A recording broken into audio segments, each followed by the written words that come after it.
Bueno, bienvenidos a una nueva clase. Vamos por la clase número 8. ¿Cómo andan? Vamos a arrancar a organizar un poco el material que vamos a trabajar de acá en adelante para que puedan irse anticipando, puedan ir pensando y organizándose.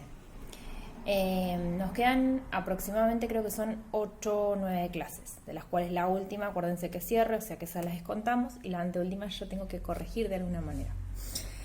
Así que nos quedan 8 clases reales de trabajo y nos quedan 2 unidades para trabajar. En realidad son 3, pero la de adultos es muy cortita. Nos quedan 3 unidades que van a ver que la bibliografía baja bastante más. Si bien adolescencia tiene bastante bibliografía, van a ver que adultos son creo que 2-3 textos y vejez es un texto largo o 2 textos a lo sumo. Un texto largo y otro que acompaña, ¿sí? O alguna ficha de cátedra que yo les pueda armar para poder profundizar. ¿Por qué me interesa tanto vejez? Porque, las áreas donde ustedes van a trabajar por lo general es muy raro en el área de adultos en particular. Van a trabajar con muchísimos niños, por eso es que hice tanto hincapié en la infancia y porque tiene que ver con la constitución subjetiva. En la etapa de la adolescencia es probable que trabajen porque aparecen muchos problemas en relación con la voz y vamos a ver ahora qué pasa con la identificación y qué lugar viene a tener la voz en esa identificación. Y van a trabajar también mucho con vejez, porque aparecen muchos problemas neurológicos que afectan emocionalmente al sujeto y que también afectan a la parte de la comunicación del sujeto. Digo, neurológicos, psicológicos también, depresiones, entonces me parece que es interesante darle un lugar. Además, el año pasado yo pregunté y ustedes habían pedido que le diéramos un espacio. Con lo cual, para organizarnos nos quedan 2 trabajos para hacer, ¿sí? Un trabajo va a tener que ver sobre adolescencia y un trabajo va a tener que ver sobre adultos y vejez, para que nos podamos organizar, ¿sí? La idea es que ni esta semana ni la otra les mande el trabajo, sino la otra les mande el trabajo. Y ahí veremos cuánto tiempo nos da, porque me tiene que dar para corregir para poder hacerles no solo la devolución que les hago a cada uno particularizada, sino la devolución en términos de poderlo retomar en algún video. Tengo en mente dejar la última clase previa al cierre, porque, me encantaría volverlos a ver, pero veo el contexto como complejo, entonces vamos a anticiparnos. Si nos vemos, buenísimo, lo vamos a organizar de otra manera, pero si no nos vemos, planifiquemos cómo vamos a seguir adelante. La idea es que la última clase tomemos algunas de las temáticas actuales. Podemos pensar el impacto del COVID en la subjetividad, podemos pensar, alguna cuestión más social que impacta en la subjetividad en la subjetividad de las personas y que me parece que estaría bueno trabajarlo. Tal vez lo someto a que cada uno pueda aportar qué le gustaría. Digo, no soy cerrada en ese aspecto. Bien, con lo cual tenemos que ir organizando que esas van a ser las maneras de trabajar.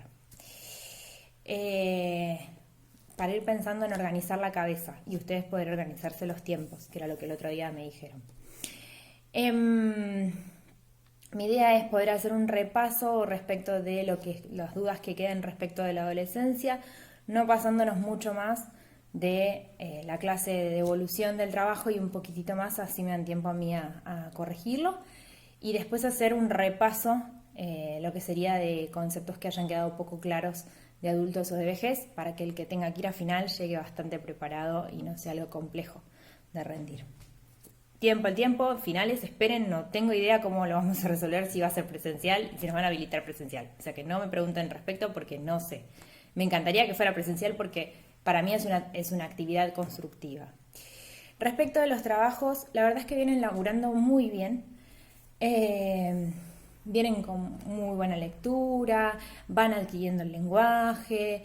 Lo único que les pido es que no copien y peguen, nada más. Primero porque sobre psicoanálisis más que nada hay mucha página que no es verídico lo que dicen. Digo, he notado de que muchos agregaron una fase que nunca existió ni Freud ni la planteó. Fase uretral, Freud nunca habló de esa fase. O sea que ahí solo se deschaban. Digo, en el lenguaje yo me doy cuenta que eso es copiado y pegado. Y además no les sirve a ustedes. Digo, el aprendizaje, ustedes están eligiendo una carrera terciaria, uno elige una carrera terciaria por una cuestión de una vocación, de una decisión, de un gusto profesional también. Digo, no es sin deseo que una carrera se lleva adelante, chicos. A ver, por obligación una carrera es imposible llevarla adelante porque requiere de mucho esfuerzo y mucho deseo para ponerle onda y estudiar y salir adelante. Y el estudio les sirve a ustedes. La idea de esta materia, a mí me encantaría que fuera anual para tener mucho más tiempo e ir más relajados, porque es mucho contenido, que es lo que yo siempre planteo, es demasiado contenido. Pero la realidad es que no tienen otra de este estilo y ya las otras son específicas de su carrera y las necesitan y son fundamentales. Pero me parece que conocer el sujeto en su evolución para poder entender lo que ustedes van a trabajar con personas y no con patologías, que es lo que más de una vez en el área médica eso se olvida, entonces me parece que es fundamental. Que ustedes puedan distinguir, nadie les va a pedir que hagan un diagnóstico diferencial, pero sí que puedan tener cuestiones de alarma. Digo, cuando yo les dije, bueno, plantéense un ejemplo clínico, nadie les plantea que van a ser ni psicopedagogos ni psicólogos, ustedes van a ser fonoaudiólogos, pero sí que detecten determinadas cuestiones que les permitan decir, che, voy por acá, porque este chico en tanto desarrollo cognitivo está en este lugar, en tanto desarrollo emocional está en este lugar, los síntomas son más del orden emocional o no me cierra porque tiene esto. Digo, poder ser un pensamiento crítico respecto a un profesional y humano, principalmente humano, pensar que trabajamos con personas, ¿sí? Y que esas personas tienen cada una sus particularidades. Freud habla de que la realidad es la realidad subjetiva de cada uno, es singular. Para ustedes es su realidad y para mí tal vez es la mía. Lo único que hay que es combinar y tratar de entender que son realidades distintas. No quiere decir que una es menos válida que la otra. Incluso la de una persona que delira. La de una persona que delira es esa su realidad, es eso lo que percibe y lo que ve. ¿Me siguen? Bien, bueno, vamos a hacer un breve repaso para arrancar con latencia y seguir con adolescencia, que como verán es el área que a mí más me gusta, la que más me especializo, la que más me desarrollo, y ahora les voy a explicar por qué. Digo, tiene sus fundamentos, por lo menos en lo singular, porque me gusta laburar con adolescentes. Respecto a lo que vimos en los trabajos, y por eso hago un repaso como general, digo, a ver, la sexualidad infantil tiene 3 características fundamentales. Podríamos agregarle una cuarta, pero 3 características fundamentales. Es autoerótica porque se satisface en el propio cuerpo. ¿Por qué se satisface en el propio cuerpo? Porque al principio el niño no distingue entre uno y el otro, con lo cual la fuente de satisfacción va a ser lo que tiene más cercano, ¿sí? El propio cuerpo. Es perversa, en términos de Freud, la definición de perversión, acuérdense, en tanto que no tiene una finalidad reproductiva, ¿sí? Y es polimorfa en tanto que cada zona erógena, es decir, cada zona de satisfacción o cada zona de placer, se satisface por sí sola y no buscan un complemento. ¿A qué me voy a referir con esto? Cuando pensemos en la sexualidad adulta, vamos a ver que frente al encuentro sexual con un otro, hay un primado, hay un lugar muy importante de una zona que es la zona genital, pero que está acompañada por todo lo que se llama la previa. ¿Vieron? Todo lo que le decimos la previa, no la previa del boliche, digo. No, pero todo el encuentro previo entre los sujetos que tiene que ver con los besos, con las caricias, con los abrazos, con las miradas. Digo, si todas esas no son encuentros y placeres de zonas erógenas, explíquenme de qué se trata. Digo, no se trata solo, porque ahí es donde aparece, digamos, lo bizarro o el momento en el que el sujeto no disfruta, en tanto se trata solo de un goce sexual referido a la zona genital. Digo, necesitamos de todo ese entramado, esa previa de encuentro de dos personas. Pero esperen, vamos a terminar con sexualidad infantil. Sexualidad infantil es un concepto que implica, para Freud, pensar de que los niños disfrutan y gozan y disfrutan de su propio cuerpo. Con lo cual también tiene que ver con que hay placer respecto de ese cuerpo. Yo les decía, hay una cuarta característica. ¿Cuál sería? Que esta sexualidad no nace con el sujeto, no es innata del sujeto, sino que esta sexualidad nace apuntalada, dice Freud, apoyada en la nutrición, en tanto que en el mismo acto de nutrición, de satisfacer las necesidades básicas, nutrición, cuidados, protección, digo, lo que ustedes piensen en relación a las necesidades básicas que, por ejemplo, un perrito tendría que tener, ¿sí? Síganme desde ese lugar. Bueno, está bien que uno en su casa al perrito también lo acaricia, le pone una cunita, digo, también lo diviniza, si ustedes lo van a ver. Digo, nadie en el campo no se hacen todas estas cuestiones, digo, pero uno cuando trae un perrito a casa lo trata al lugar de un bebé, de ponerle la cajita con la mantita y si no está comiendo le da la mamadera, digo, lo está humanizando. De la misma manera que uno humanizaría a un bebé, obviamente que muy distinto, ¿no? Pero en todo este encuentro que implica esta necesidad básica, yo les marqué a muchos de ustedes, no se trata solo del placer de órgano que el niño siente al momento de comer, porque ese placer de órgano probablemente esté en otros animales, lo compartimos con otros animales. Lo que nos diferencia y lo que pone en marcha la sexualidad es la libidinización, es el baño de afecto, llámenle como a ustedes les parezca, que hace el otro, ¿sí? De esa manera, aquel baño de afecto que provoca el otro es lo que viene a poner en juego la sexualidad en este niño, ¿sí? Ahora, ese otro también está atravesado por su propia sexualidad y por su historia y por los modos en que fue marcado por otros. Digo, por eso es que está enlazado a la prehistoria de ese sujeto, ¿sí? ¿Eso qué quiero decir? Esa mamá va a intentar ser la mejor mamá del mundo, pero también va a estar marcada por los prejuicios, por los deseos, por la mirada del otro, digo, a ver cómo es mirada. Hay muchas familias que anulan el lugar de la mamá y yo lo pienso en muchos casos con mis alumnas que son adolescentes. Las mamás adolescentes más de una vez se las considera de que no saben, de que no van a aprender. Digo, y en lugar de enseñarles y darles el lugar de la responsabilidad que implica, del deseo que provoca, digamos, de la satisfacción que provoca en muchos casos criar un hijo, y de que esto es acompañada y que va a poder, primeramente se la anula y se la reemplaza por la que supuestamente sabe. Y esto pasa no solo en las adolescentes, pasa en muchas adultas también, digo, ¿no? Yo tenía una paciente que fue mamá, no era adolescente, pero sí la pareja con la que estaba era una pareja violenta. Con lo cual ella, cuando estaba a mitad del embarazo, se separa del papá de su hijo. La madre de ella la anula totalmente y le dice, vos me lo tenés que dar en adopción porque vos sola no podés criar un hijo. A lo cual ella duda porque empieza a sentir miedos y temores y además, imagínense que se había separado y la propia madre le dice que no puede. Y con lo cual no tenía como mucho apoyo ni sostén. Y me dice ella, yo dudé, pero por un segundo dije, ¿por qué no lo voy a poder hacer sola? Con lo cual ella, con muchas dificultades, porque claramente tuvo que salir a trabajar, porque la mamá todo le ponía una imposición. Ok, bueno, yo te cuido del nene, pero vos tenés que salir a trabajar. O había alguna cuestión en relación a si vos querés vivir en esta casa tenés que salir a trabajar porque nosotros no te podemos ayudar.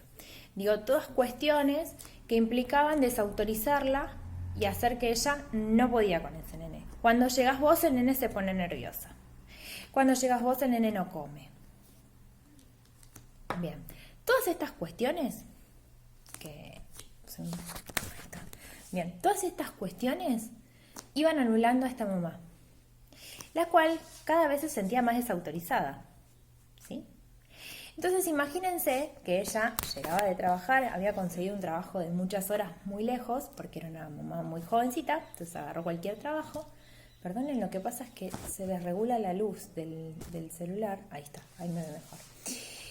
Con lo cual ella crió a ese nene con mucha inseguridad de sí misma, de que ella no iba a poder, digo, que ella no iba a... ¿Vieron cuando hablábamos del círculo de protección que tiene que tener la mamá o quien cuida respecto de ese niño? Bueno, en el caso de mi paciente, en realidad mi paciente era el nene, quedaba totalmente anulado. Ay, se oscurece. Bueno. Bien. Entonces yo les decía que uno es marcado por ese otro y que ese otro a su vez está atravesado por todo lo que tiene que ver con su historia. Ese otro que cría está atravesado por su historia. No es que la anuló y vamos borrón y cuenta nueva. No. Uno va transmitiendo y va resignificando. Digo, alguna persona que tal vez resignifica algunas cosas y no quiera transferirle algunas otras cosas a su hijo. Bueno, continuemos. Entonces habíamos hablado de que el sujeto es hablado por el otro. Digo, en esta consigna ustedes la contestaron en su mayoría bastante bien. Y yo les decía que no siempre es hablado uno desde un lugar positivo. Porque el otro deja discursos y deja marcas con sus discursos también en nosotros, digo. En lugar del no vas a poder, en lugar de esta manera, sos un inútil, sos un idiota, sos muy torpe. Digo, estas palabras que van marcando, o él es hiperactivo, digo, esta forma de decir del otro sobre los niños, sobre los sujetos, de rotular, de notificar, digo, pensaba en algunos pacientes. Tengo dos ejemplos. Uno yo se los puse en una clase de esta nena que había nacido con el problema en el oído. Digo, y cómo esta patología de base que había aparecido congénita en el nacimiento marca en esta y en muchas familias que me tocó atender este lugar del no poder. Espérenme un minuto, ya los continúo el video, Continuemos. Perdonen, pero se me apagaba la pantalla del celular, entonces no sabía si estaba o no estaba filmando y tenía mi miedo a que no siguiera así.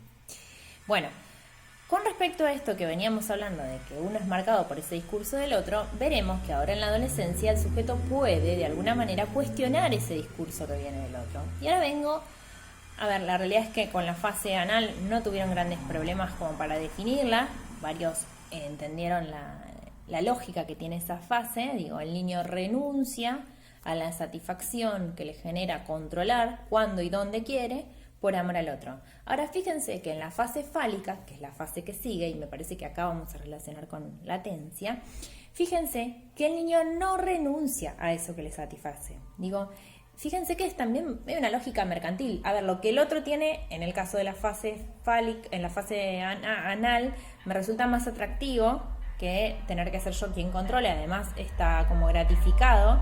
En cambio en esta, la verdad es que esta persona no me va a dar bola, o sea, no le intereso, el foco está puesto en otro sujeto, con lo cual hay algo muy grande para perder. ¿Se entiende? Que es la satisfacción del propio órgano, en el caso del varón. Y en el caso de la nena es por una cuestión de resignación. Respecto a que alguien me preguntó de la sexualidad femenina, la realidad es que Freud nunca la termina de definir, dice que es muy compleja, y que es un gran enigma a las mujeres, para él. Piensen en la época que él escribe, digo, hoy por hoy hay mucho texto respecto de la sexualidad femenina.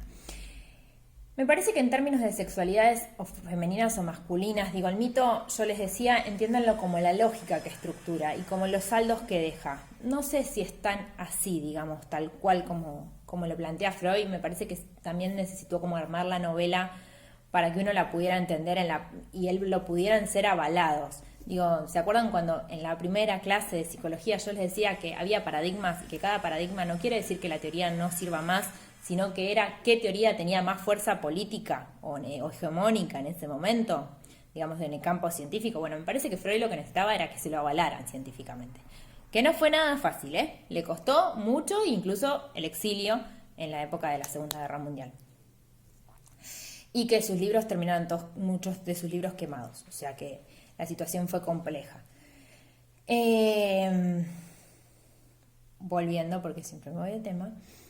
El complejo de Edipo, en el caso de la salida femenina o este lugar de la asunción del órgano femenino, creo que sí podemos pensar esta lógica, digamos, de el temor masculino a la amenaza de castración y el lugar más resignado en el lugar de femenino y este lugar de compensar por una cuestión de lógicas sociales, digamos, por una cuestión de géneros, cómo se han ido estructurando también. Cuando yo les decía, el género tiene que ver con lo socialmente impuesto y esto por suerte se ha ido modificando. Creo que tiene que ver con esto. Después, si quieren, les doy mi respuesta respecto de estas cuestiones de género que se están imponiendo, pero no viene el caso en particularmente ahora. Lo que sí tenemos que pensar del complejo de Edipo es como un resultado, digamos, como una ecuación. El complejo de Edipo, Lacan lo plantea como una ecuación. Usa dos términos que es el deseo materno y el nombre del padre, pero es complicarlos solo para que si en algún momento leen o escuchan algo de eso, tiene que ver con el Edipo de Freud, nada más que él busca darle una lógica más matemática, más estructurada por la época también en la que él escribe. Él escribe en la misma época de Saussure, para que ustedes se den una idea, que eso ustedes sí lo habrán leído. Bien, como saldos, el complejo de Edipo deja dos saldos. Uno es el super yo, que es el super yo, es la conciencia moral. Que dentro de la conciencia moral, ¿qué es lo que se va a formar como conciencia moral para cada sujeto? Que no es la conciencia moral general. Eso es lo que quiero que entiendan. Son los ideales que le fueron transmitidos. ¿Y de dónde saca ese niño los ideales? De los referentes. Con lo cual, si yo considero que para ser un sujeto muy, muy masculino tengo que ser violento, mi ideal va a tener que ver con eso. ¿Me siguen? Porque el que observé que era mi ideal en ese entonces era el violento y lo tengo naturalizado. Yo tengo una paciente que me dice, a mí no me gusta cómo me desbordo, psicológicamente digo, y entonces en un momento dado yo empecé a pensar con ella, que es lo que más de uno les puse como ejemplo de que ella decía, yo soy la loca de la familia, y después empezamos a desarmar esta idea, donde yo le decía, ¿y cómo eran los mecanismos de comunicación en tu casa? ¿Vieron cuando vimos sistémica y hablábamos de esto, de la comunicación? Bueno, en esto, ¿cómo eran los mecanismos de comunicación en tu casa? La realidad es que eran todos a los gritos, y los gritos eran para ver quién escuchaba más a quién. Con lo cual, me dice, si no había estos desbordes, a nadie convocaba la atención a hablar de modo pacífico, tranquilo. Ella puede irse desarmando de eso y puede irse despegando de ese lugar de resolución de conflictos. ¿Me siguen? Digo, bueno, a ver, pensemos, esa conciencia moral que se constituye, eso que me va a ordenar de determinada manera, tiene que ver con cómo me fueron transmitidos esos ideales.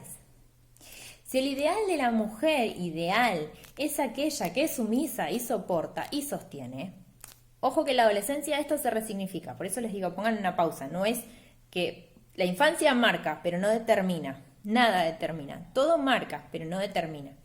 Es cada uno, el sujeto y sus circunstancias, lo que va a dar lugar a que el sujeto pueda hacer algo respecto de lo que le fue dado. Bien, continuamos acá. Esos ideales están enlazados a los referentes que yo tuve. Y hay que ver qué hago con esos ideales. ¿En qué se transforman esos ideales? Se transforman en lo que se llama ideal del yo. Eso que ustedes van a leer como ideal del yo es el lugar que el otro me asignó. ¿Sí? Lacan lo llama ideal del otro, pero es el lugar que el otro me asignó para decirme, vos tenés que ser como esto.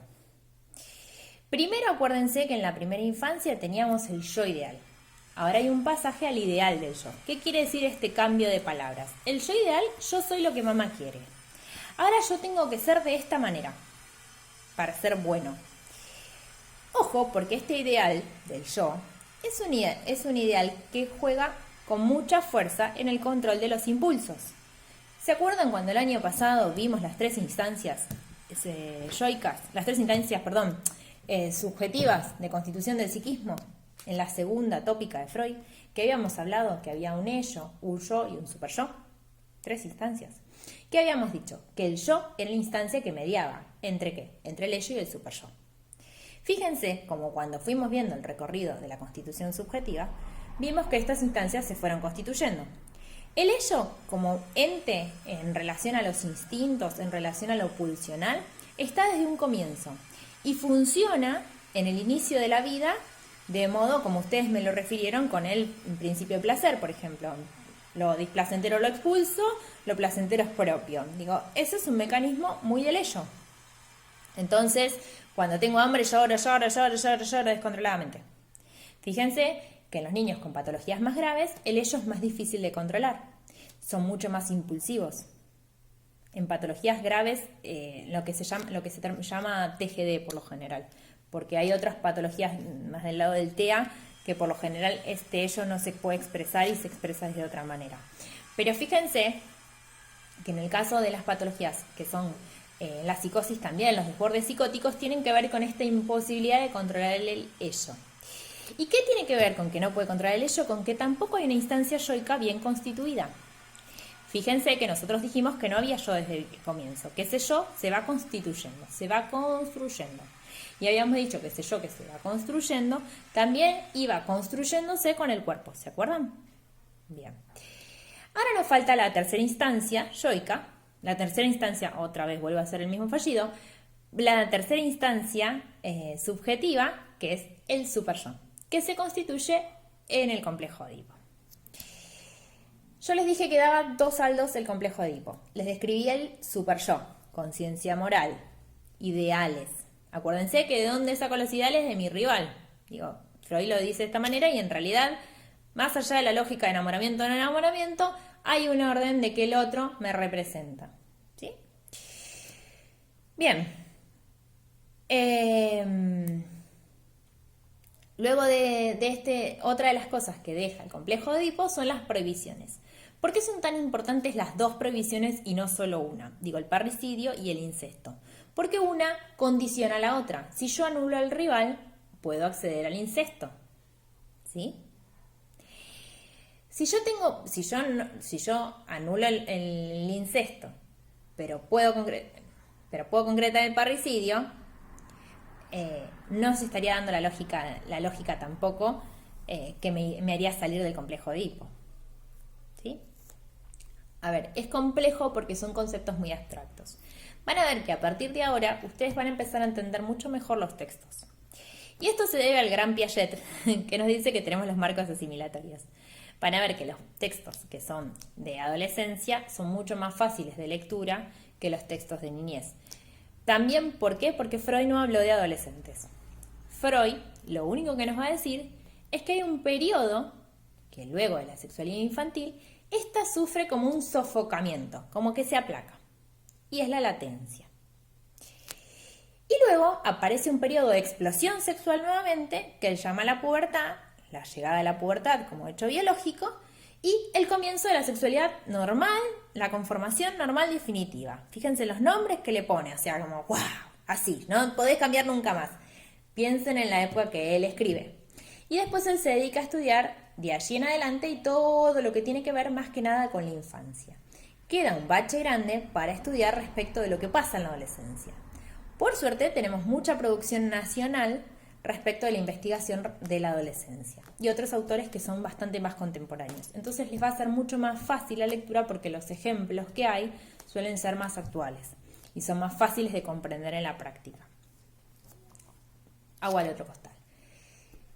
¿Qué nos dejó como saldo? Tengo un yo ya, el complejo de Edipo y toda la sexualidad infantil. Tengo un yo mucho más constituido. Tengo prohibiciones que me obligan, esas prohibiciones lo que me obligan es a salir a la búsqueda del exterior, de afuera, de vínculos con el afuera, porque estos están prohibidos. Están prohibido asesinarlo y está prohibido establecer un vínculo amoroso con este otro. ¿Eso quiere decir de que mi mamá no me va a seguir queriendo? Bueno, me va a decir, no, chicos, eso no tiene que ver con una cuestión de afectos, sino de vínculos y de enlaces de vínculos. Esto hace que tenga que salir al vínculo con el afuera. Y voy a salir al vínculo con el afuera, que por lo general coincide la latencia con el periodo entre el fin del preescolar y el inicio de la primaria, con las tres instancias psíquicas ya en funcionamiento, yo, ella y superyo. Ver cómo todo esto se regula. Y lo que aparece, que se dice como sofocamiento de la sexualidad, tiene que ver con que esta sexualidad, yo les expliqué, creo que en los dos videos, los pedacitos que les expliqué de latencia, esta sexualidad sufre la necesidad de encauzarla a otros fines sociales. ¿Por qué? Porque ya tenemos al superyo que nos dice, vos no podés seguir ni masturbándote en público, vos no podés seguir estando con tu mamá, tenés que buscar otros vínculos. Digo, hay muchas cosas de este superyo que nos dice, bueno, hay que salir hacia el afuera, y salir hacia el afuera implica vincularse con otros de otra manera. ¿Vieron cuando les dicen, no, un nene grande ya no hace más eso? ¿Vieron que es la palabra que uno les usa? Bueno, es como si fuera el superyo en palabras, si uno lo quisiera. Piensen que está en el mismo momento que pensamos el periodo operatorio con el descentramiento del pensamiento. ¿Por qué? Porque el sujeto ya tiene otros recursos y uno de los recursos que tiene es el lenguaje. Y el lenguaje es socialmente compartido y que está en el deseo de compartir con el otro para poder vincularme con ese otro. ¿Sí? ¿Me siguen? Digo, si ustedes lo piensan en lógicos, en tiempos lógicos y no cronológicos, es decir, no esto va seguido de esto, sino en cómo se van dando los procesos, van a ir dándose cuenta de que uno se encadena al otro. Y que si un niño está en un momento que aún le cuesta mucho vincularse, hay que pensar que del entramado familiar está facilitando esta salida. Tengo una muy conocida que el niño nunca había participado de ningún jardín maternal, ella consideraba que quien la tenía que cuidar era su madre. En muchos casos hasta desautorizaba al propio papá, pero el propio papá estaba bastante presente. Es un niño que al día de la fecha sigue durmiendo con ella, tiene 3 años y medio.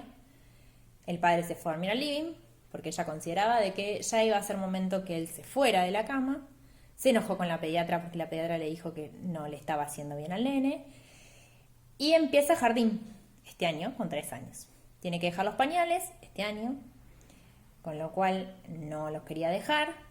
Ella decía que bueno, que él ya iba a tener su momento, actualmente solo los usa de noche. La cuestión es que fue por una imposición del jardín. El jardín le dijo, tenés que entrar sin pañales. Él ya tenía 3, o sea, imagínense chicos, era como grande, él ya se entendía toda esta lógica. La cuestión es que le agarra la pandemia, el aislamiento. Con lo cual, ¿qué es lo que empieza a pasar? No se engancha con las videollamadas. No, imagínense que nos cuesta a nosotros engancharnos con los videos y sostener la atención con los videos. Para un niño que no estaba el interés en lo social y en el vínculo con él afuera, no estaba interiorizado en esto, no había nada que lo motive a querer seguir desde ese lugar. Él lo que necesitaba en realidad era el vínculo real con los otros.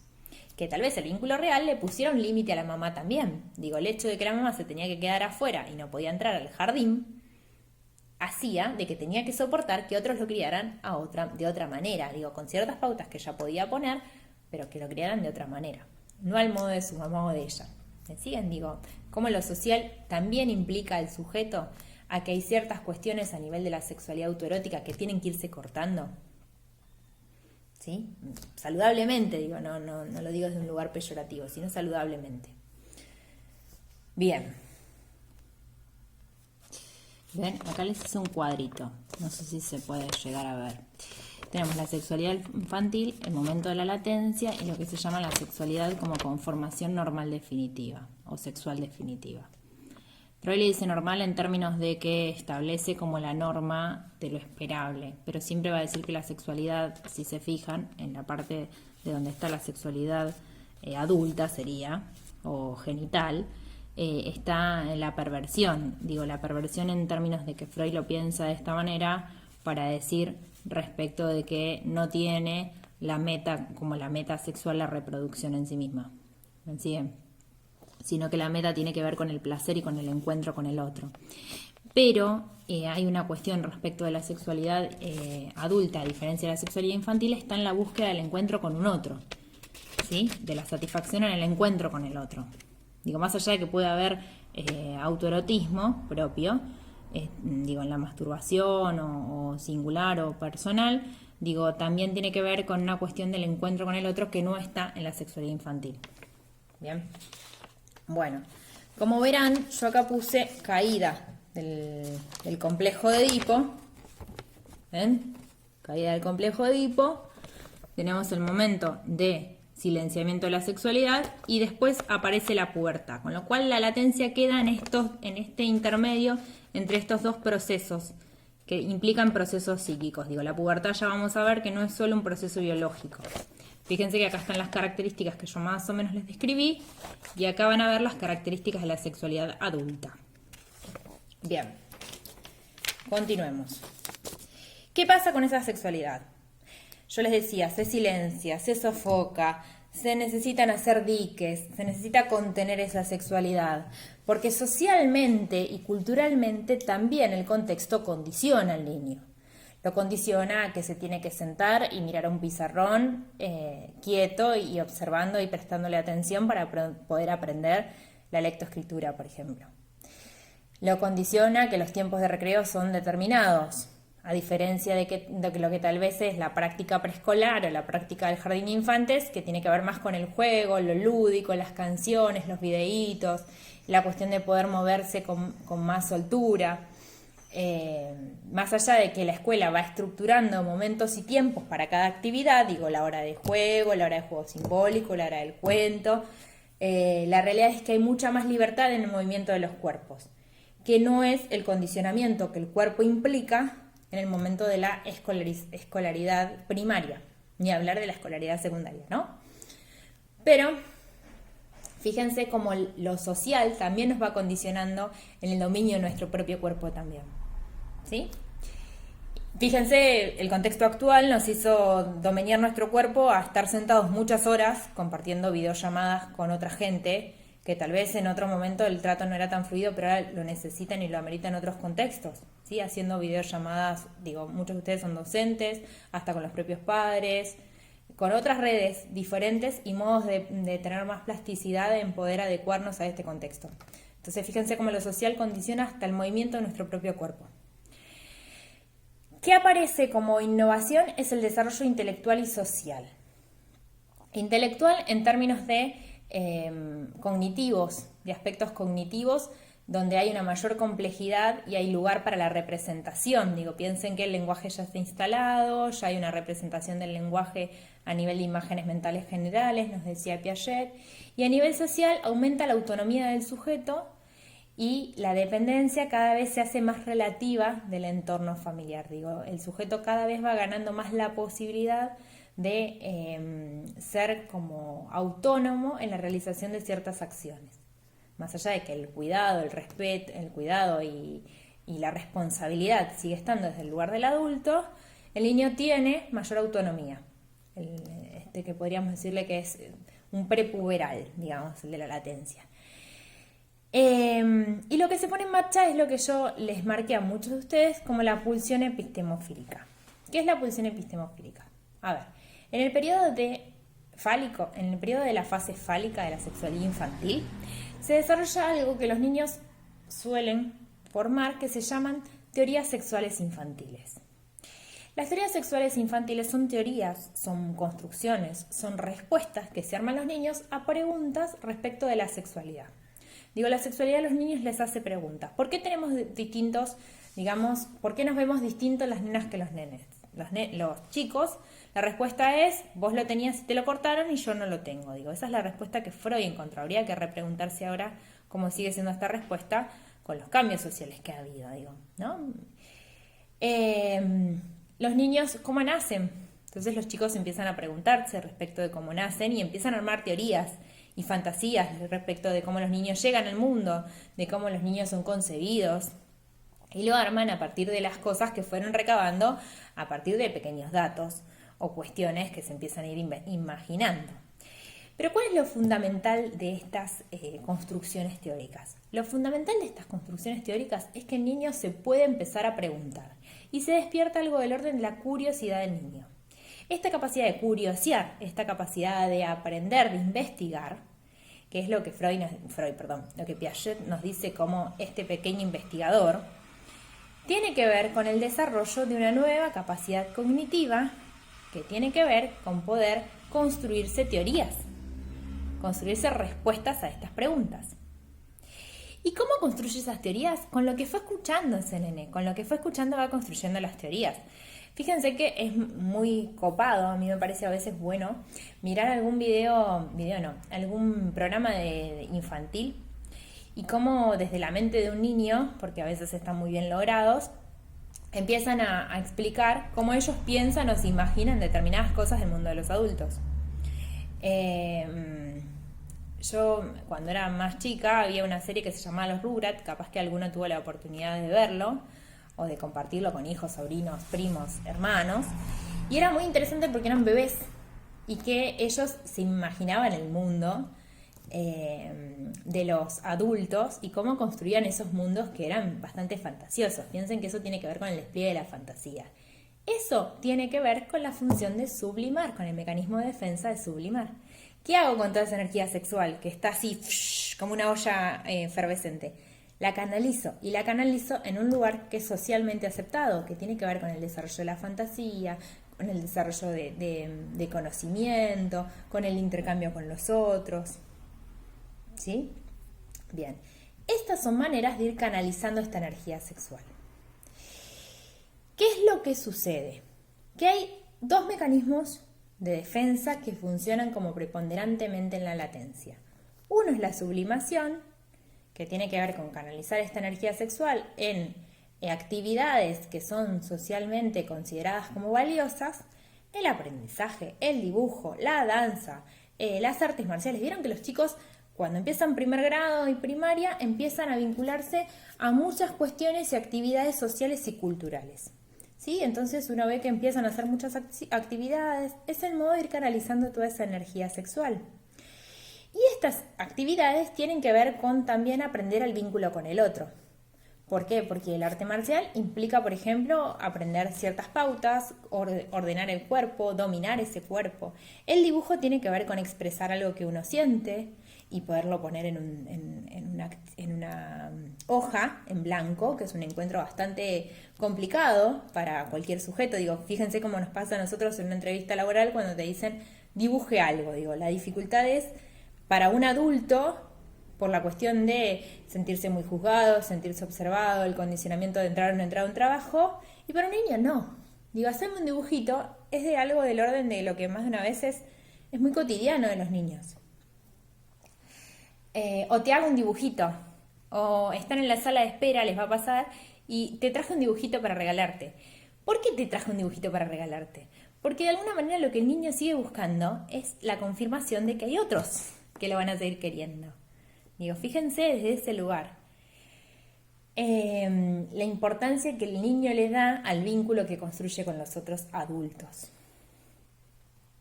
Y otra de los mecanismos de defensa que funcionan en la latencia es la represión.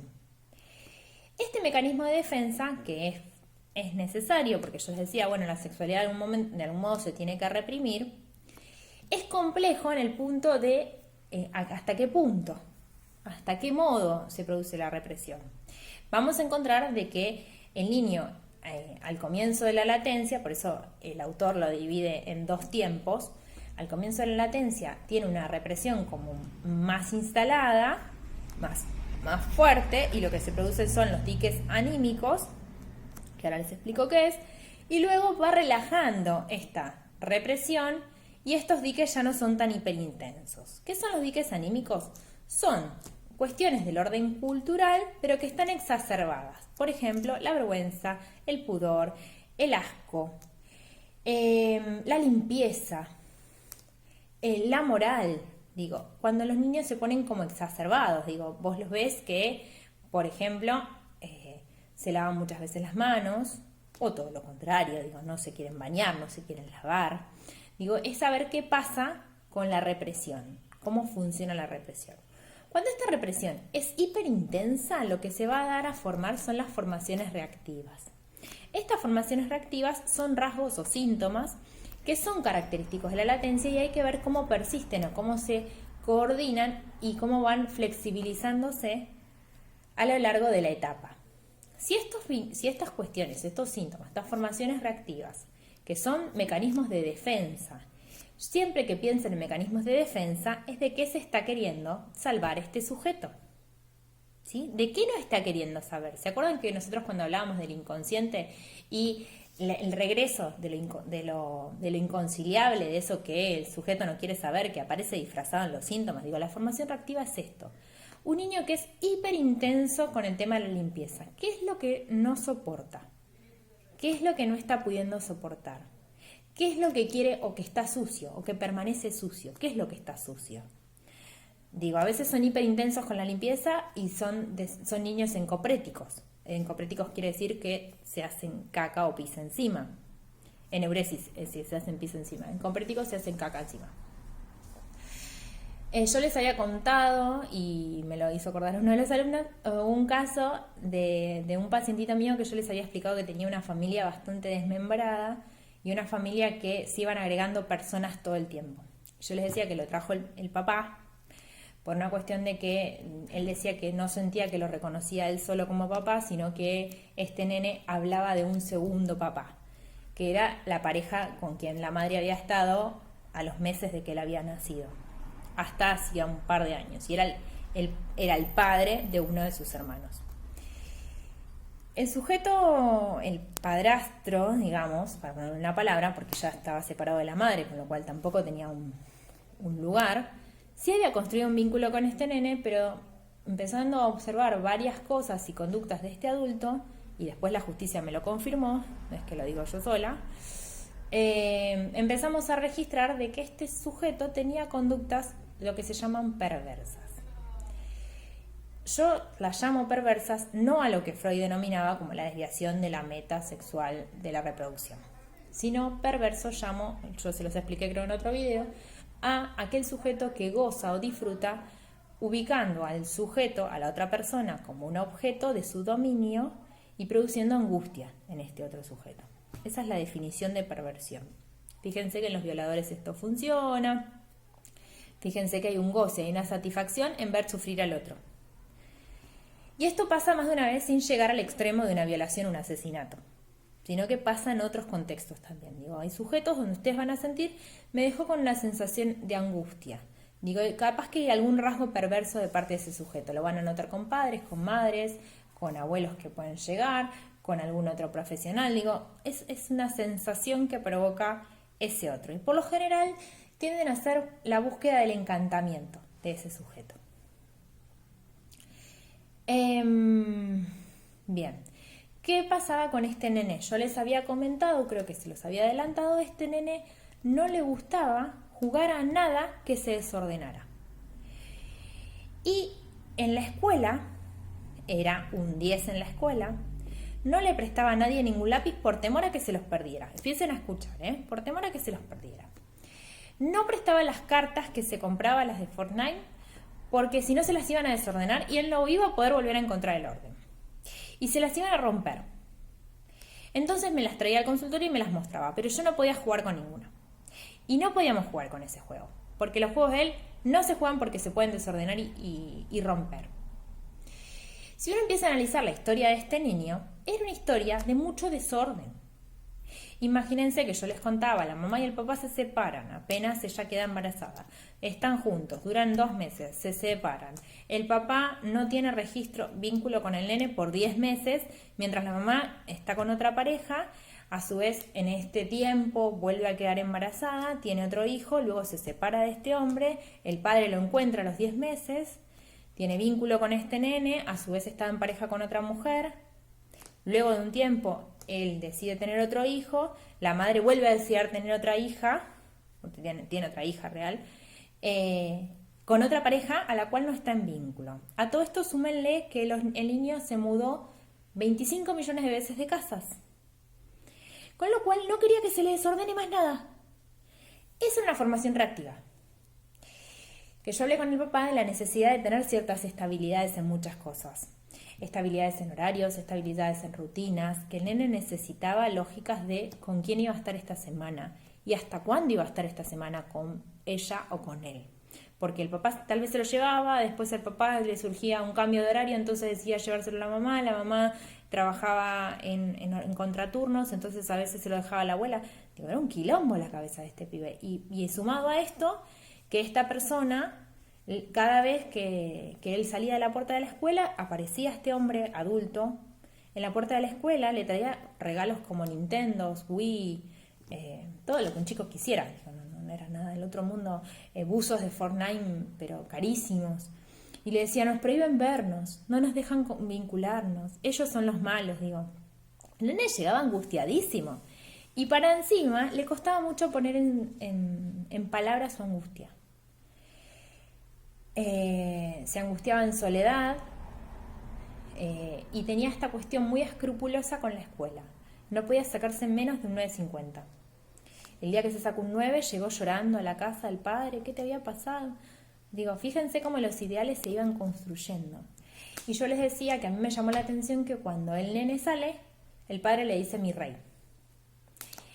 Con lo cual, fíjense que el lugar del ideal seguía estando como muy presente. El lugar de un rey es el lugar de alguien que domina. Y él no tenía por qué dominar a nadie. Él en todo caso estaba, igual que todo el resto de la familia, tratando de sobrellevar todo este momento. Digo, la mamá para colmo tenía vínculo muy violento con su mamá y descargaba todo, ya estaba desbordada la pobre mujer. Imagínense que tenía un solo trabajo, ese trabajo no era buen remunerado, era con cambios de horarios todo el tiempo. Tenía esa persona con la que ella se separa, que era el padre de su segundo hijo, Era una persona que había sido muy violenta con ella, entonces hacía este mismo mecanismo de comprarle cosas para que ella se quedara, al punto de que cuando se separan le saca todo y le dice: toda la ropa del chico que yo le compré se queda en mi casa, y ella queda sin nada, una persona mucho más grande que ella. Digo el dato porque ella no tenía un padre, y uno veía que todo el tiempo buscaba a alguien que la cuidara y la protegiera, y se había ido a vivir con esta persona precisamente porque se sentía más cuidada que en su propia casa. Eso es lo que ella había dicho con este nene chiquito, tenía 3 meses el niño. Bien, ahí tenemos lo que se llama formación reactiva, o lo que puede llegar a ser después rasgos de carácter. ¿Sí? Tenemos los rasgos de carácter que a cada uno nos atraviesa. ¿Por qué decimos que tenemos 2 momentos en lo que es la latencia? Porque podemos decir que hay una latencia de lo que se llama más temprana y una latencia de lo que se llama tardía. No es lo mismo entre los 6 y los 8 años ni el desarrollo cognitivo, ni el desarrollo emocional, ni el desarrollo madurativo, ni lo que socialmente se espera, que de los 9 a los 12, por ejemplo. Se esperan cosas distintas, se desarrollan momentos distintos. Se va produciendo la caída de la omnipotencia infantil. Ustedes habían dicho que se estaba produciendo en el momento del complejo de Edipo. Es real, pero esto sigue siendo un proceso. Cada vez el niño se va dando cuenta de que ya no es él el que domina el mundo. Y que los otros, más allá de que tienen otros intereses, tampoco pueden estar todo el tiempo al servicio de lo que él quiere. Con lo cual eso le permite ir ganando más autonomía. Cuando ustedes hablaban del fenómeno transicional, no es un solo momento en la vida. Uno tiene muchos fenómenos transicionales y muchos objetos transicionales que van permitiendo este pasaje, que van permitiendo que uno vaya ganando confianza en pasar de ciertos lugares de dependencia a ciertos lugares de independencia. Cada uno los vive y los transita como puede. Pero a veces los procesos dándose transicionalmente, con un tiempo, al sujeto le otorgan mayor seguridad. Es mi modo de ver y cada uno lo resolverá como le parece. Pero en la adolescencia también hay objetos transicionales. Si no, fíjense las mochilas de los adolescentes, algún par de zapatillas en particular, alguno que toca algún instrumento en particular, el diario íntimo, el celu. Hoy por hoy es el celular, el objeto transicional.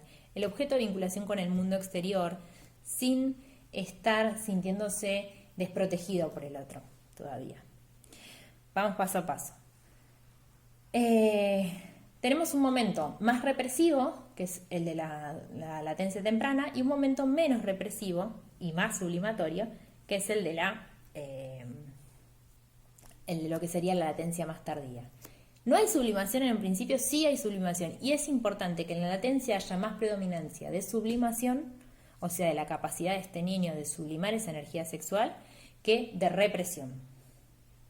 ¿Sí? Es importantísimo que el niño pueda hacer acciones o actividades que tengan un valor social. Porque lo va a vincular con el afuera, porque va a desarrollar su fantasía, porque va a desarrollar su autoconocimiento.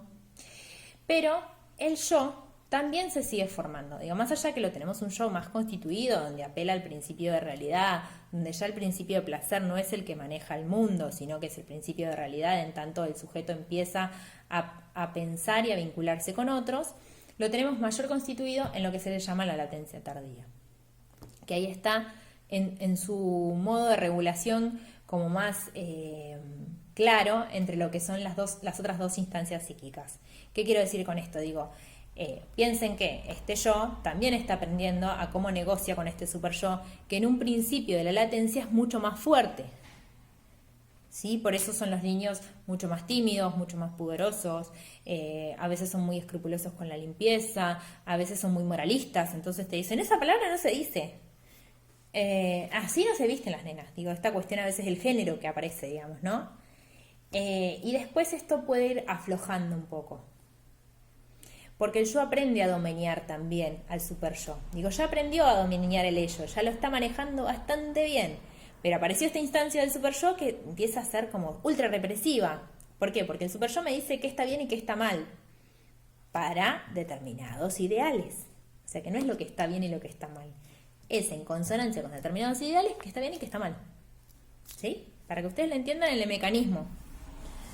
Por eso yo a veces cuando dicen del diablito y el angelito, no sé si el super yo está en el angelito, porque la verdad que es bastante complicado, porque a veces es el super yo el que nos hace sobreexigirnos al cuerpo, nos hace lastimarnos al punto de no dormir porque tenemos que cumplir o porque debemos hacer, digo, o es el super yo el que nos taladra la cabeza cuando uno hace algo que le salió a hacerlo y lo hizo mal, digo, a veces uno se da con un fierro y se equivocó, pero digo, hay que ver el super yo cómo funciona y cómo actúa. ¿Es el creador de muchos síntomas? Sí, les puedo decir que sí, que a veces mucho más que el yo. Digo, a veces le damos demasiada, depende de la singularidad de cada uno, pero le damos demasiada importancia a este lugar de cumplir con los ideales aunque no nos demos cuenta, digamos, es un lugar inconsciente. ¿Qué empiezan a aparecer en la latencia temprana? Aparece el deseo de vincularme con el afuera, con los otros, aparece la necesidad de juegos reglados, pero los juegos empiezan a ser reglados por un adulto. Digo, es un adulto el que empieza a garantizar también que esos juegos reglados estén y existan y se sostengan. Fíjense que en educación física empiezan a aparecer los juegos de compartir con los otros. Antes los niños comparten, pero les cuesta mucho más sostener las reglas. Cada vez la presencia del adulto es menos necesaria. Cada vez hay menos presencia del adulto y estas reglas se mantienen en el tiempo. Hay como esta cuestión moral o escrupulosa a veces de la separación de los sexos, las nenas con los nenas, los nenes con los nenes. Digamos, esta lógica de tiene que ver con esta cuestión del super yo de no tentarse, digamos, ¿no? Piensen que se está formando la cuestión de las diferencias también en relación al género, a cómo las van incluyendo esta cuestión del género. Cómo está incluida la lógica de qué es lo masculino y qué es lo femenino, o cómo se tienen que manejar, o cómo es el modo de vincularse. Y eso tiene que ver mucho también con lo que uno como adulto va transmitiendo y va haciendo, no solo transmitiendo, porque yo puedo tener un discurso desde un lugar muy progresista, digámosle entre comillas, no sé, progresista, muy actual, y sin embargo mis acciones no hacerlo de esa manera. O viceversa, digo, ¿no? También, el discurso muy patriarcal en muchos hogares funciona este discurso patriarcal y de repente en los actos esto no funciona de la misma manera. Digo, el papá y la mamá, los dos cocinan, los dos limpian, los dos se encargan de las cosas, los dos, digo, no hay una lógica de por femenino o por masculino, ¿sí? Sí hay culturas que tienen más pregnancia esta división de género y que más de una vez no coinciden con el modo en el que Argentina mismo lo va planificando o pensando. A mí me ha pasado de encontrarme con muchas mamás que culturalmente vienen atravesadas con otras lógicas, incluso culturalmente vienen atravesadas con otros modos de crianza. Digo, el lugar de la violencia en la infancia como modo de aprendizaje está muy instalado en algunas culturas y está muy mal visto en nuestra cultura. Más allá de que esto a veces sucede, o a veces no, más de una vez sucede, pero tiene que ver con los desbordes de los adultos que se justifican en el aprendizaje, pero en realidad son desbordes emocionales de los adultos. Hay culturas en las que está totalmente avalado el lugar del golpe, no en la nuestra. Pero fíjense cómo el contexto también condiciona las cabezas de cada uno. Tal vez un argentino que comete algún acto, digamos, medio no sé si violento en sí mismo, pero sí una cuestión de un reto como un poco más agresivo, podría sentirse muy culpable desde un lugar muy super yoico y tal vez en otra cultura eso no generaría ese efecto. Pero sigamos un poco porque yo me voy con estos temas. Bueno, obviamente hay un aprendizaje del control de sus impulsos, un poco más a veces excesivos, digo, en esta cuestión de este cuerpo demasiado controlado. Puede aparecer en los periodos de latencia muchas enfermedades psicosomáticas o hacer sus brotes, ¿sí? Hacer los brotes a veces de asma, hacer los brotes de enfermedades de la piel, hacer los brotes de alguna enfermedad del tipo psicosomática. ¿Por qué? Porque el super yo condiciona muchísimo desde este lugar de conciencia moral entre también hasta los mismos pensamientos. Digo, si pienso de esta manera, si debo actuar de esta manera, si cómo me manejo frente a algunas cosas. Digo, vieron que aparecen a veces las cuestiones de alopecia, que son las caídas del cabello de los niños, a veces ante alguna situación de duelo. o alguna situación traumática. Digo, es cómo cada uno elabora todos esos procesos psíquicos. En lo que tiene que ver con... Bueno, y otra de las cosas que aparece en la infancia temprana son los miedos y las angustias. Y eso tiene que ver con el modo en el que se va a ir despegando del otro. ¿Vieron que aparecen los fantasmas en la noche? Digo, es como estos nenes que... Esos nenes no, todos los nenes, y todos nos ha pasado. Este lugar de ir a buscar refugio en la cama del otro porque hay fantasmas. Y te lo pueden asegurar que vieron al fantasma. Digo, no estamos pensando en que hay una alucinación, sino es la fantasía infantil. Y los miedos o las angustias son características de esta etapa y tienen que ver también con que el niño quiere independizarse, pero a la vez le da mucho miedo independizarse. Digo, fíjense que el mecanismo es más o menos siempre el mismo, nada más que con otros recursos. En la primera infancia el niño también desea independizarse, pero también le da mucho miedo. Entonces, por ejemplo, renuncia al control de su propia satisfacción finteriana por el amor al otro. Pero en este caso, ya está, ya renuncié porque me pasó el Edipo en el medio, pero no te quiero perder y tengo miedo de quedarme solito y de ir haciendo las cosas solito, porque me voy dando cuenta que puedo solito en un montón de cosas.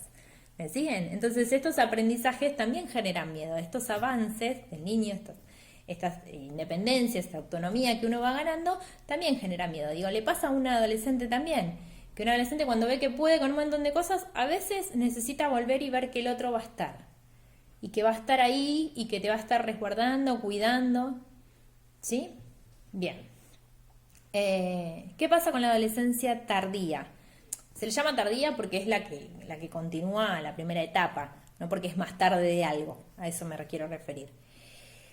En esta instancia el yo está más constituido.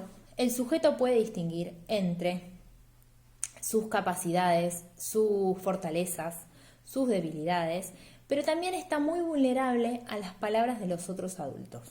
¿Vieron cuando yo les contaba de mi pacientito? Que él decía este lugar de que él no iba a poder con todo, que este lugar que yo les decía que él manifestaba de que él tenía que ser el mejor, porque si no parecería que no iba a ser querido, digamos, ¿no? Y que tenía que ser el rey. Digo, es complejo ser el rey. Me parece que es un posicionamiento difícil. Cuando yo les decía, nosotros somos hablados por el otro y el discurso viene del otro, en la infancia es difícil cuestionar ese discurso del otro. En la adolescencia lo va a cuestionar y va a decir, yo no soy el rey de nadie, ni tuyo, ni de nadie.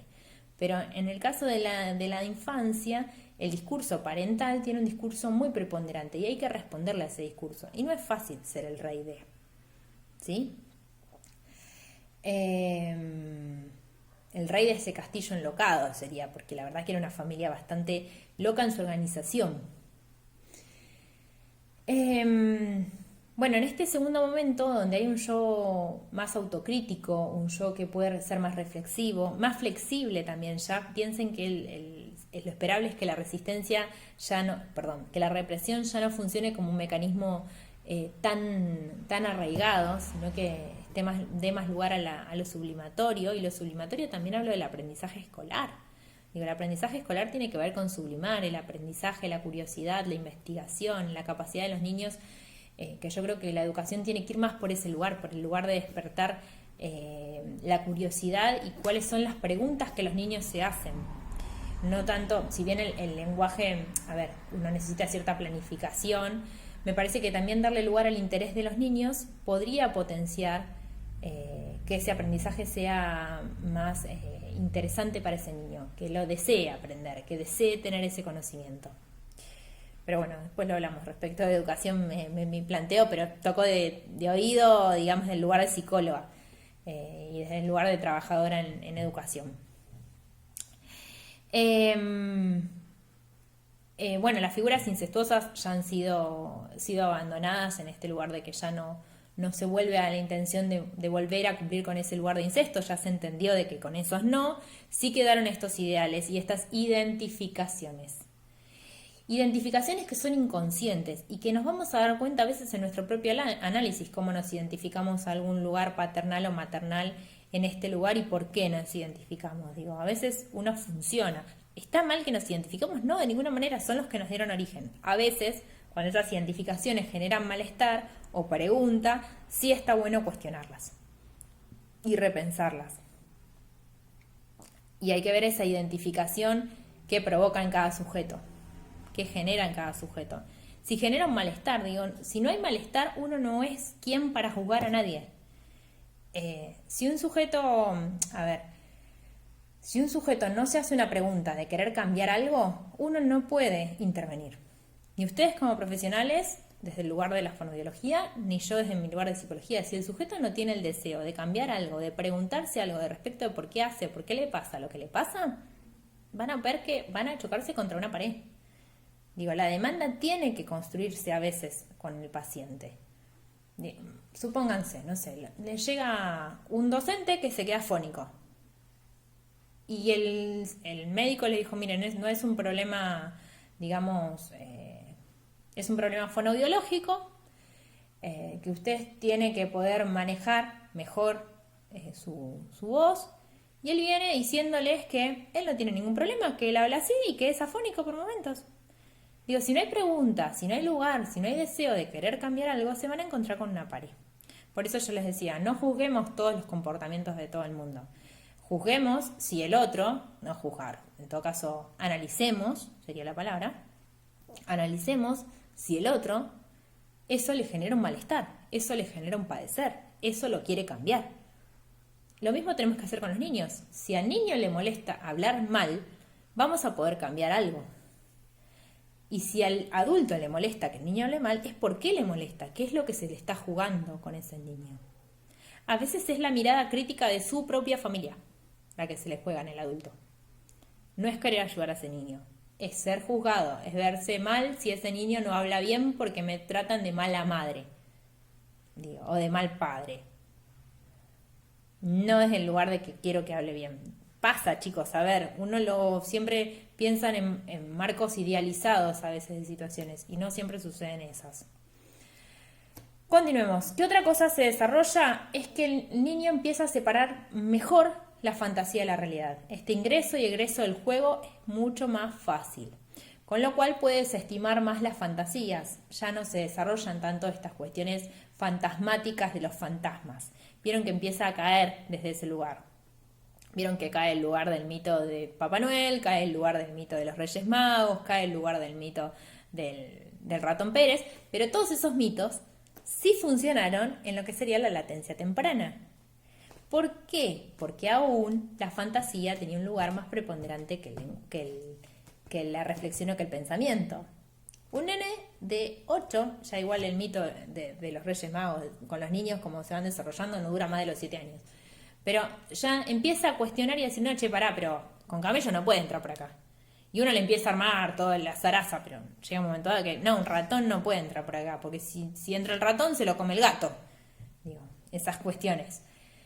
Pero fíjense cómo ya pueden distinguir entre el ingreso y el egreso del juego también, los momentos de juego, los momentos de ficción, los momentos de lo que es real y lo que no es real, de si existen o no existen algunas cuestiones, digo, ¿no? Y están en un momento donde hay una preponderancia muy fuerte al lugar de la empatía, de la búsqueda de sentimientos en común con otros, donde aparece el valor de la amistad, el valor del compartir, el valor moral, el valor de armar reglas y cumplir pactos, acuerdos, ¿no? Y ahí tenemos infinidad de películas de los chicos que buscan hacer acuerdos y llevar adelante algún proyecto, digamos, ¿no? Y cómo los llevan adelante a través de la lógica del grupo. Fíjense que empieza a tener mucha preponderancia el lugar del grupo como lugar de identificación. Vamos a ver que en la adolescencia es fundamental, pero empiezan a armarse los primeros grupos, las primeras amistades. Y amistades más en el lugar de la grupalidad y no de la individualidad uno a uno. Y se empieza a revisar la historia, el sujeto empieza a resignificar la historia. Por eso en estos momentos es muy característico, y más aún en la adolescencia todavía más, el lugar donde empiezan a buscar cuestiones respecto de sus orígenes y a cuestionar cuestiones de por qué su historia se dio de esta manera. Piensen que todo en la psiquis de un humano es en proceso, no es de un día para el otro.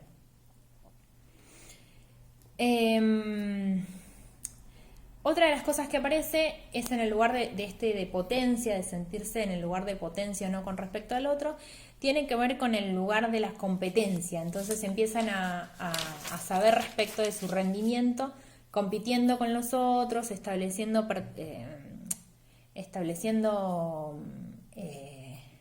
no sería rivalidades, pero sí el lugar de lugares que van ocupando, ¿no? Entonces ven que ellos empiezan a participar de muchísimas competencias, digo, de ajedrez, de dibujo, de cuentos.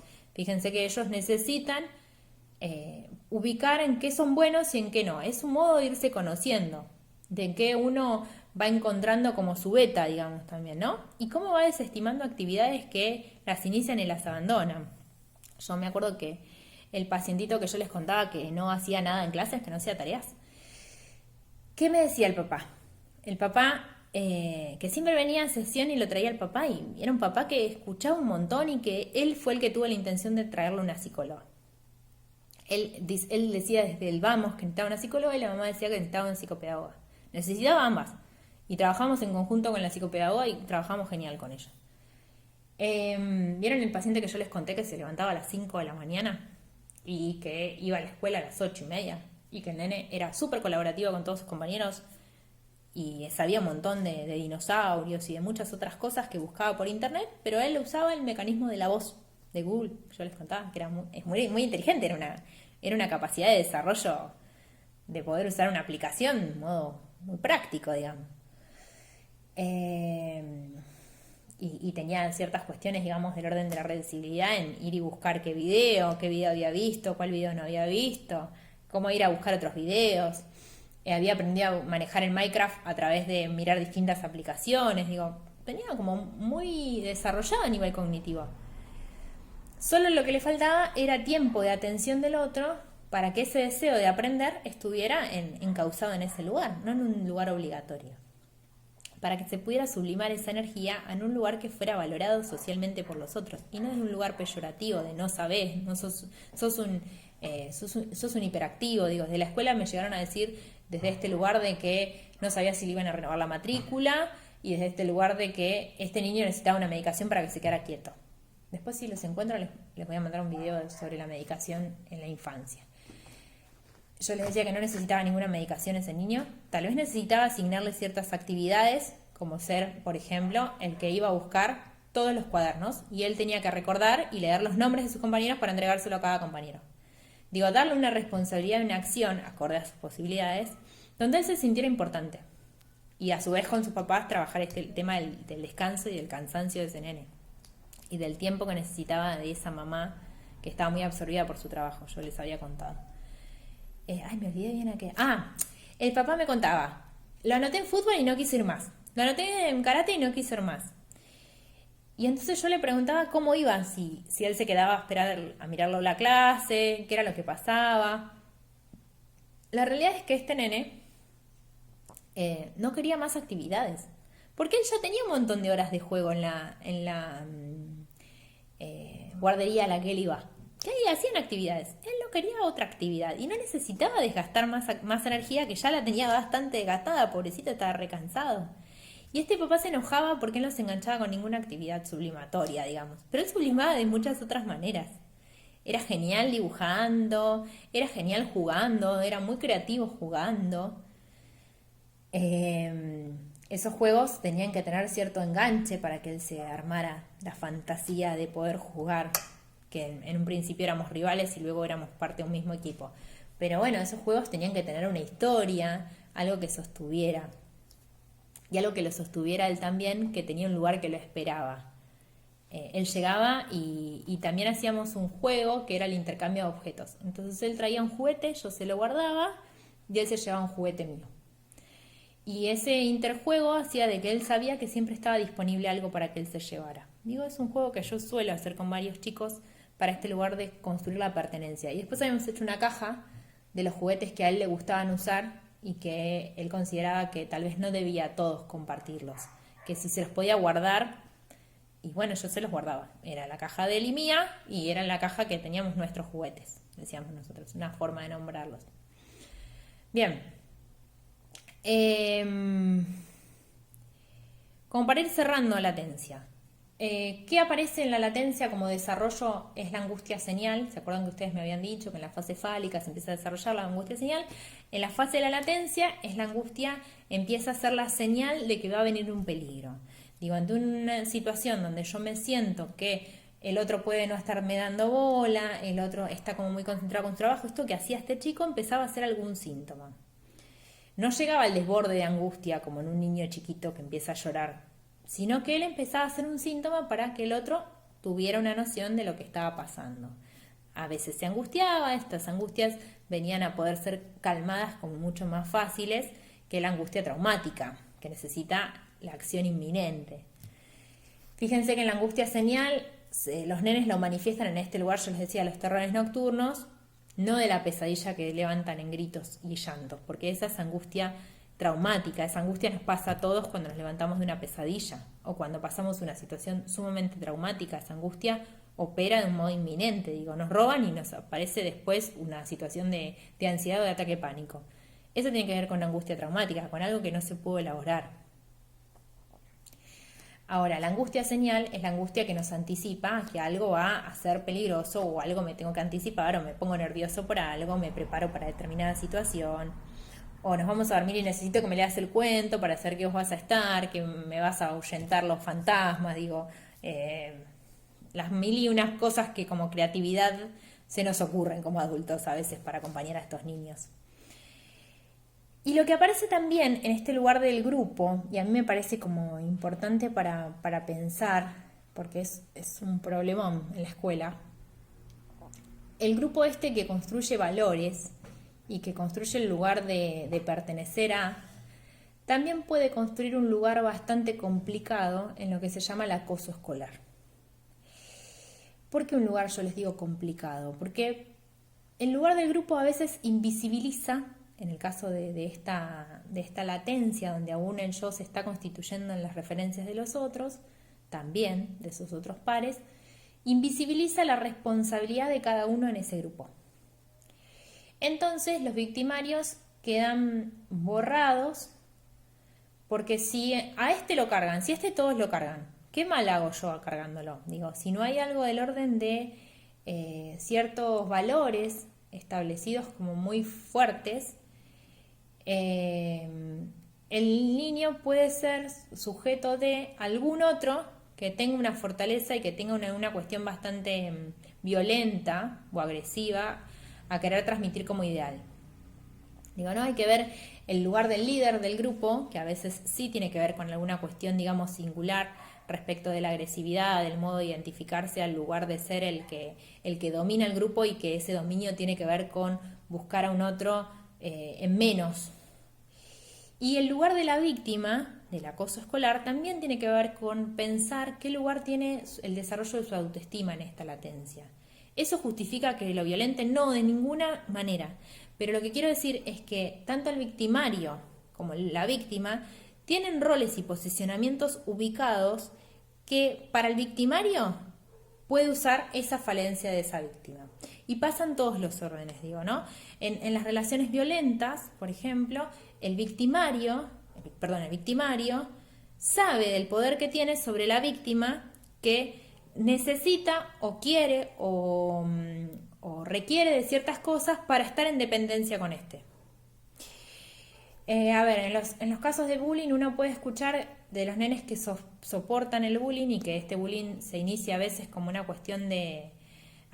definamos qué es bullying. Es un acoso repetido de un grupo de personas hacia un sujeto, de diferentes manifestaciones.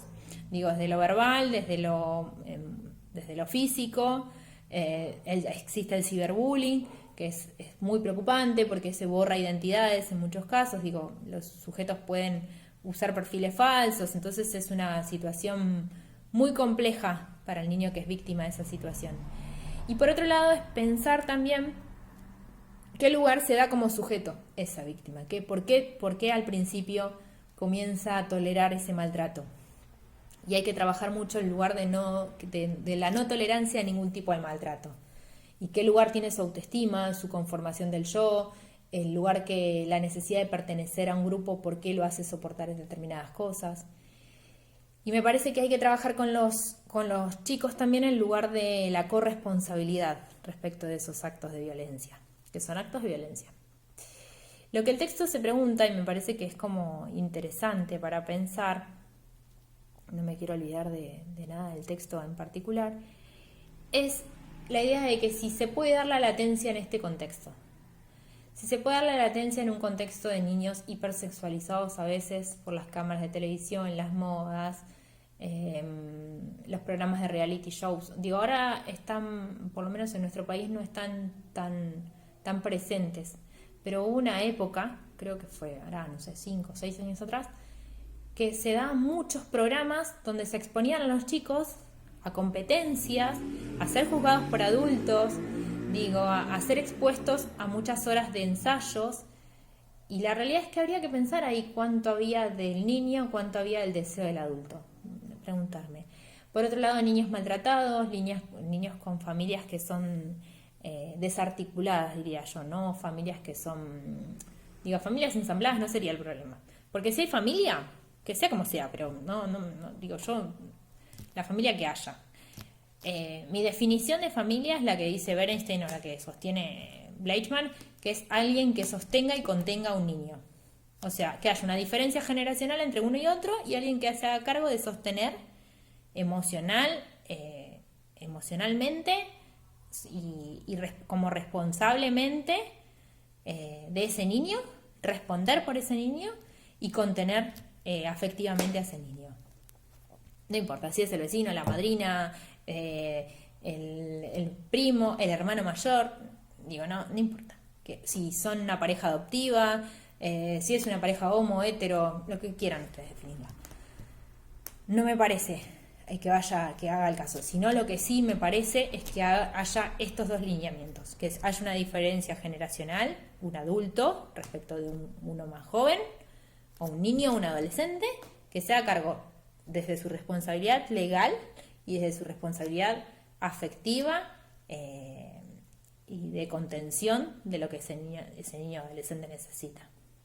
Pero me parece que las familias desarticuladas, este lugar donde el niño no sabe ni qué lugar ocupa en esa familia, si ocupa un lugar, si hay familia. Se pregunta respecto de los niños que están trabajando y el trabajo infantil invisibilizado en muchos casos. Se pregunta respecto de niños que crían otros hermanos y que necesitan aún de la contención del sostén de adultos. Se pregunta respecto del abuso y el maltrato infantil, en qué lugar los dejamos a los niños, si pueden ser gozosos de disfrutar de esta etapa de la vida, fundamental e importante, como la pensamos todos, en términos, saludables.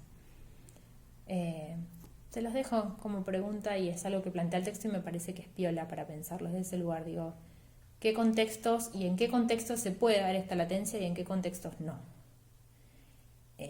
Y cuando hablo de contextos, hablo en todos, en contextos epocales, económicos, sociales, culturales, como para pensarlos también antes de juzgar. Me pasa de que a veces hay muchas abuelas que se hacen cargo de hijos, de nietos adolescentes.